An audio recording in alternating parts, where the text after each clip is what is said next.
thing that Brian May had achieved was being a guitarist in a rock group. It would still be quite an achievement to have been the rock guitarist in Queen, one of the most successful bands ever.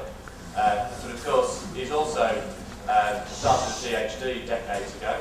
It took him 30 years to complete it because it's kind of a bit busy being in Greece. And so he's actually Dr. Brian May. However, the most important thing that he's achieved as far as we're concerned is setting up the group Save Me, campaigning particularly against hunting, but also concentrating on badgers, working with many other groups and trying to achieve as much as possible. He's with us today. I think a lot of people want to take photographs. Perhaps do that at the start and the end rather than have constant interruptions to photographs, please. So put your hands together, please. Dr. Brian May.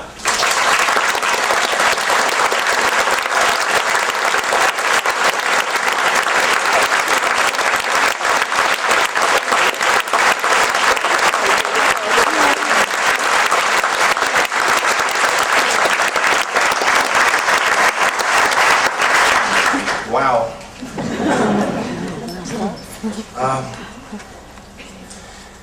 Thank you for being here. I didn't expect it to be as sold out as this. It's amazing. I love sold out concerts. There's something about it when you're turning people away. There's nothing quite like it. I'll make a little excuse first. If I'm a little less coherent than I might have been, it's because my son was in a bad traffic accident last night and he's in hospital at the moment. And he's going to be okay, but it was a close thing, so I'm sort of feeling a bit jarred, but also very thankful that he's alive. Okay, I'm speaking to you on the subject of man as a wild animal. There is kind of a problem, I think, in me speaking about this to you guys, because really I'm preaching to the converted. I know full well that all of you who have given up your weekends only at Christmas to attend something like this actually do care about your fellow man and care about animals. So forgive me, I'm not trying to preach to you. The reason I'm here, I think, is to sort of crystallise some ideas that we all have. And perhaps it can help inspire some of you to light some bonfires out there and actually go out and spread the word, because we really need to do that, I think, at this point. It's a rather grim time for the UK, I think. So I know that you're all decent people and you don't need me to tell you how to behave, so please bear that in mind. I don't wish to come across as telling you what to do. In fact, it would probably be more useful for me to do this speech to other people, like maybe I should go to Eton College, or maybe I should go to DEFRA headquarters.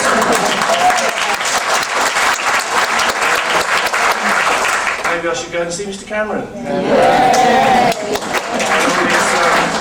And all these pro-hunting, pro-cruelty mates, including Mr. Clegg, it seems, who seems to have become a Conservative. Reading the Farmers Weekly, as I do these days, and seeing some of the comments from their readers on their blog, and also seeing the blogs of the hunting and fishing and choosing community, as I do these days, I tend to slip easily into despair.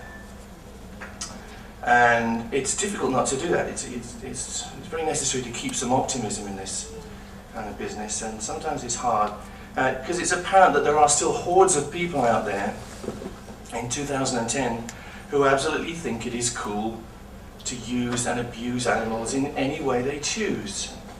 I see them justifying it in terms of money, or they would say we have to feed our families, in terms of feeding the country, although many of us don't want to eat animal products anymore. And many of them justify it in the kind of gloating thing like, I'm a real man, I like to kill things. And there's a lot of that about, a lot more than I realised when I started this. And I find it quite sickening, really. I don't think it's limited to any particular class of person. You know, you get the yobbos who go out and say, I like to kill things, you know, I like to see dogs fight each other, I like the blood and all that kind of stuff. And you get the chaps who say, well, I like to kill things, I love deer, I love them on the plate because they taste nice. And of course, if we didn't kill them, they'd be overrunning the place. You know, so this kind of mindset is still permeating our society. And, well, yeah, it's depressing. But I know all of you are here because you care. I think there is a wind of change out there. I think things are changing. And it's kind of a watershed in the sense that everything comes to a crisis at some point. You know, things seem to be very bad at the moment. We don't have any help from the very top of this country at the moment. But if we can succeed and keep our hands in there at this point, I think there will come a point when things visibly start to change. So I think it's very important that we stay strong and optimistic at this point. Okay, I'd like to start the wild animal thing by imagining that I am in a hostile place. And my title is Man as a Wild Animal. So the first shout that I would hear would be, well, who the hell does Brian May think he is? Talking about wild animals, you know, what does he know about wild animals? He comes from the town, he's a rock star, he's never had a ploughshare in his hand, all this kind of stuff. And I've constantly had that kind of levelled at me. And they would say, well, what the hell does he mean, man? It's not a wild animal. Obviously, we're not wild. We're the civilized species, right? And all the other creatures on Earth are wild, right? Well, this is exactly what you'll get from people who daily treat animals as commodities, as a way of making money, making food, acquiring scientific and medical statistics, or just providing entertainment for those who want to shoot them and torture them and bait them or hunt them with packs of brutalized dogs. Think about that. This rather inhuman mindset says, it's only a cat, it's only a dog, it's only a monkey, it's only a fox, they don't have feelings like us. To imbue them with feelings is anthropomorphism. It's a fallacy. Well, I'll return to this thought later, perhaps. But they'll say this, they'll say, we are human, we are special, we have a God-given right to use the animals around us for our own benefit. And we've invented an adjective which describes the way we think we are. We think we are humane.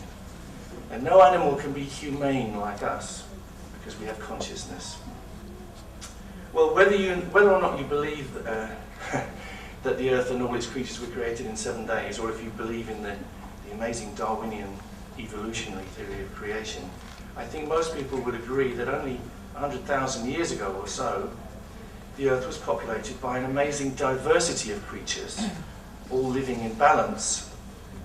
And among them was a species of animal called man. And I have to say, I've sometimes been tempted to blame Christianity for what happened, but obviously Christianity isn't uniquely to blame. I actually looked into it because I have a friend who's a Roman Catholic priest, and I said, well, I was taught, when I was at Sunday school, they said in the Old Testament, and God gave man dominion over all the animals. And I said, well, you guys are to blame for the fact that we think we're so special.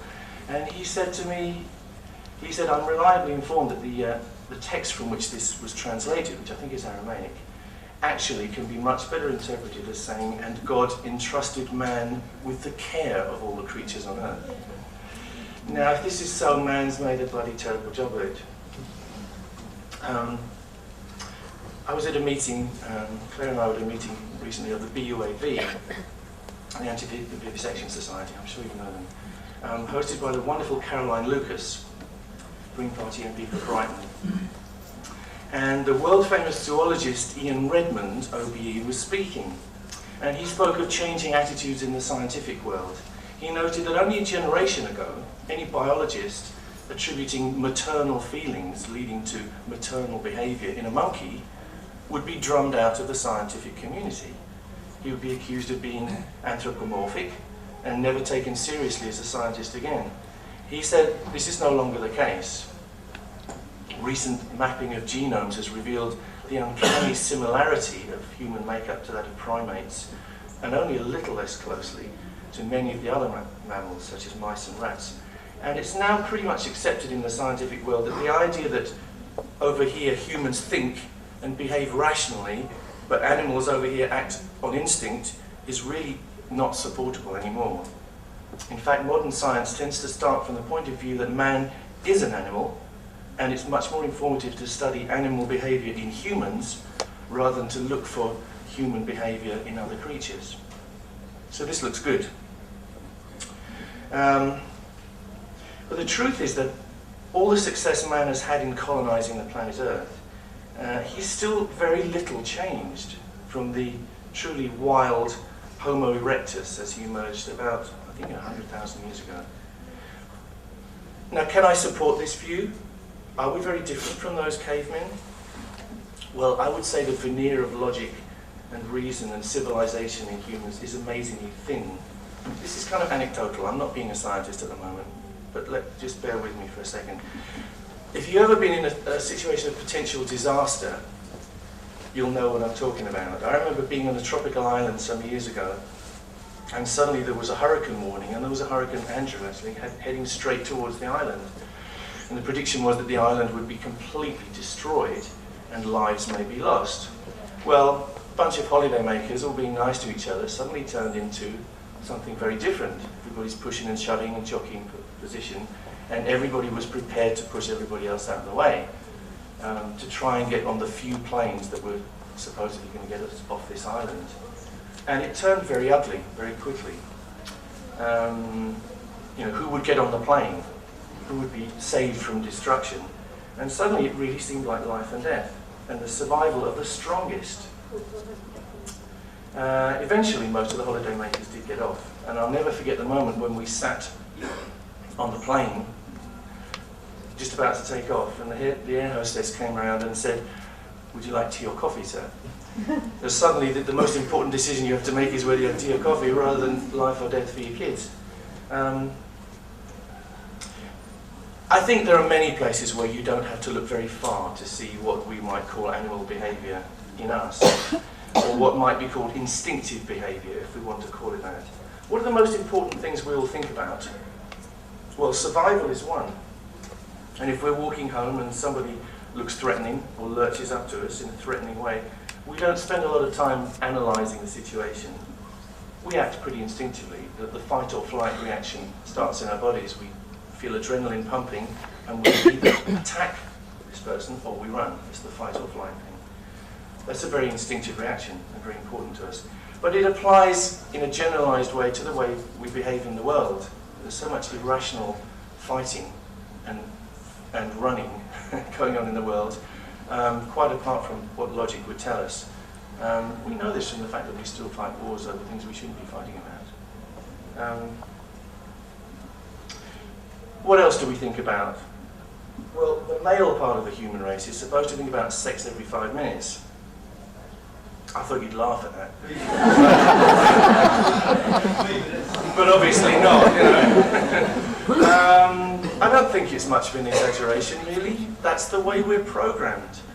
And this tells us that even if we think we're completely engaged in these life tasks that we're doing, actually our mind is zipping over there the whole time. We're thinking about who are we going to procreate with. And in a sense, we should see that as a victory for the selfish gene, the genes that are inside us, who are pushing us to survive so that they can survive. You've probably come across the selfish gene.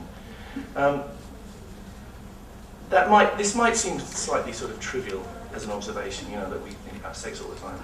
But why did we get married? All of us here, did we go somewhere and analyse lots of statistics and analyse people's personalities and see who would be the most suitable mate to procreate with? No, I don't think any of us did that. We just fell in love.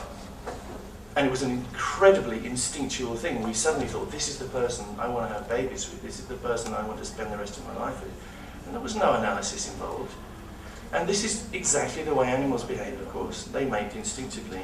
And that is what has got us to the place we are, as a strong species which has survived. There are many other ways in which we behave like mammals, and they're all very important. And it seems like the stuff, the business of making money and buying houses and stuff is actually not that important compared to this stuff. And it's very strange that it's recognised in our society, because we don't get taught in schools how to get married. We don't get taught how to raise children, which, my God, should be the most important thing we're ever taught. I never got taught how to raise children. So we recognise that there's a fantastic amount of instinctual behaviour in these things.